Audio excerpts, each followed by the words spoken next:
Bonjour à tous et bienvenue sur RCF pour ce nouveau rendez-vous hebdomadaire, un nouveau rendez-vous pour vous donner les clés de la liturgie. Alors, si vous êtes habitué des bancs de l'église, vous voyez à peu près de quoi nous allons parler. Et peut-être que vous vous dites que des phrases en latin, des noms compliqués, eh bien, vous allez être perdu. Eh bien, que nenni, alors ça c'est du latin, mais ça veut dire non, pas du tout, restez avec nous et vous verrez que lorsqu'on y regarde de plus près, il y a là un trésor que vous ne soupçonnez peut-être pas et que nous allons tâcher de vous mettre en lumière. Et puis, si vous êtes moins habitué aux célébrations catholiques et que au baptême de votre dernière nièce ou au mariage de votre meilleur copain, vous vous êtes demandé qu'est-ce que pouvaient bien signifier tous ces gestes et toutes ces prières, eh bien, vous êtes aussi au bon endroit. Un argument de plus pour achever de vous convaincre. On vous présentera tout ça en 7 petites minutes à chaque fois et en compagnie d'un spécialiste, le père Charles-Marie Rigaille, aumônier de l'Université catholique de Lille et spécialiste des questions liturgiques. Bonjour mon père. Bonjour Arnaud. Merci d'avoir accepté de nous accompagner cette saison dans cette émission Les Clés de la liturgie. Merci de prendre de votre temps pour nos auditeurs. Et je vous propose qu'on rentre tout de suite un petit peu dans le vif du sujet, en essayant de bien comprendre, pour commencer, de quoi l'on parle. Si vous nous disiez, en guise d'introduction, qu'est-ce que ça veut dire liturgie et qu'est-ce que cela désigne ? Alors c'est une excellente question. Alors je viens vous rejoindre avec joie pour parler de ce mot qui peut faire un petit peu peur, de liturgie. Pour le définir, je commencerai par dire déjà peut-être ce qu'elle n'est pas. C'est vrai que dans la tête des auditeurs, comme vous l'évoquiez, on peut imaginer que ça représente une série de vieilles règles, peut-être un peu mystérieuses, qui éventuellement nous permettent d'entrer en relation avec Dieu, et éventuellement d'avoir une prière commune. Pour certains, ce sont des rituels désuets, qui vont rassurer ceux qui sont un peu rigides, mais dont on peut très largement se passer quand on a une relation avec Dieu un peu libre. Vous voyez que si on imagine la liturgie comme ça, on est un peu dans l'incompréhension quand on voit que l'Église, dans sa sagesse, dans son histoire, a beaucoup proposé la liturgie et présente la liturgie, on le reverra plus tard, comme la source et le sommet de la vie chrétienne. Voilà, c'est-à-dire que c'est censé être un trésor, quelque chose de fondamental. Alors, il ne faut pas que nos auditeurs, et pourquoi certains de nos auditeurs ont dans leur esprit ce côté un petit peu carcan, un peu coincé. Oui, alors, il y a effectivement ce qui est lié au rituel, ce qui est lié, en fait, on pourrait presque prendre une image, c'est l'image d'une langue. Une langue, ceux qui, comme moi, ont essayé d'apprendre l'allemand, peuvent se dire c'est compliqué. C'est compliqué et pourtant ça permet d'entrer en dialogue avec d'autres, avec les personnes qui nous entourent et qui parlent cette autre langue. Et la liturgie, c'est un petit peu ça. C'est-à-dire, on voudrait entrer en dialogue avec d'autres. Qui ? D'abord Dieu, évidemment, la liturgie est tournée vers Dieu, et avec les autres. Parce qu'il y a un élément essentiel, c'est que, évidemment, Dieu me comprend, il connaît mon cœur, et il a pas besoin de rituels particuliers.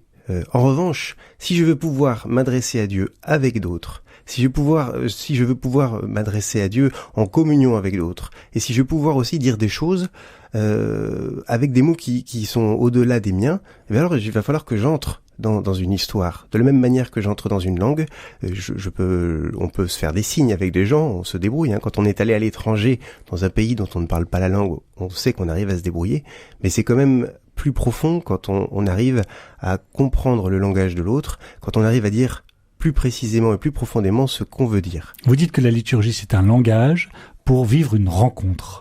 Vous avez utilisé le terme source et sommet. En fait, là, vous reprenez le Concile Vatican II, le pape Jean-Paul II, écrivait en 98 en reprenant ce Concile Vatican II. La liturgie n'est pas le tout de la vie de l'Église, mais elle est une source et un sommet.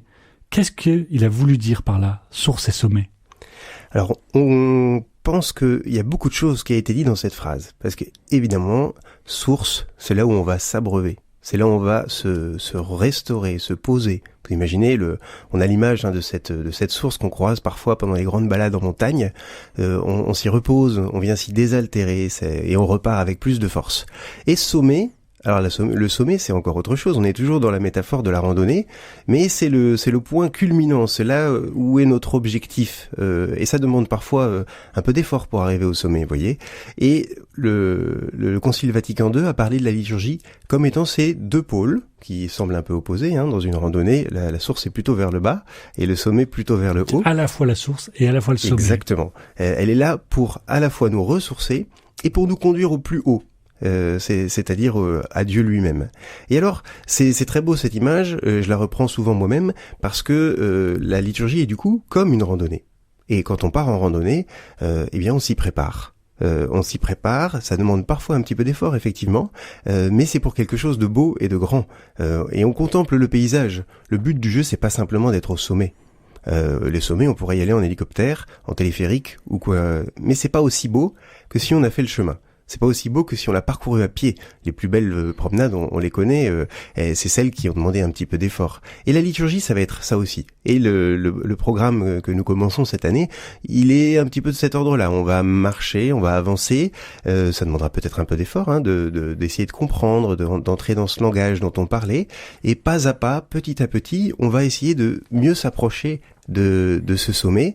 Et puis évidemment, ça nous permettra à nous de mieux nous préparer. Si un jour vous avez besoin, si vous êtes invité à participer à une liturgie, comme le sont les catholiques tous les dimanches, et quand vous disiez au mariage, au baptême, eh bien le fait d'être mieux préparé, d'avoir pu découvrir ce que signifiaient les différentes choses, vous permettra d'entrer immensément plus profondément dans les choses et de découvrir un sommet, pas comme si vous aviez été en téléphérique, mais comme si vous y étiez monté à pied. On entend dans ce que vous dites des choses intéressantes. On entend que c'est une rencontre. On entend que c'est à la fois une source et un sommet. Ça, c'est mystérieux. Comment est-ce que ça peut être une source et un sommet? C'est un chemin, une source et un sommet à la fois. C'est un peu mystérieux. Quel est le but de la liturgie pour le croyant? Le but de la liturgie, c'est de nous tourner vers Dieu.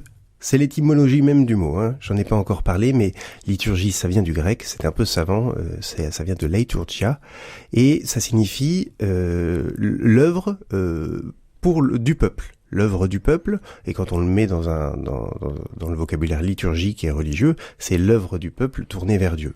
Et là, on a deux aspects de la liturgie, c'est que c'est un dialogue d'un peuple avec Dieu. Donc, c'est pas tout seul, évidemment, comme je vous le disais, c'est une langue, on la partage avec d'autres, et ce qui expliquera aussi que parfois on peut pas changer aussi vite que certains le voudraient, parce que voilà, on est nombreux à parler cette langue et on l'a en commun. C'est un trésor qu'on a en commun.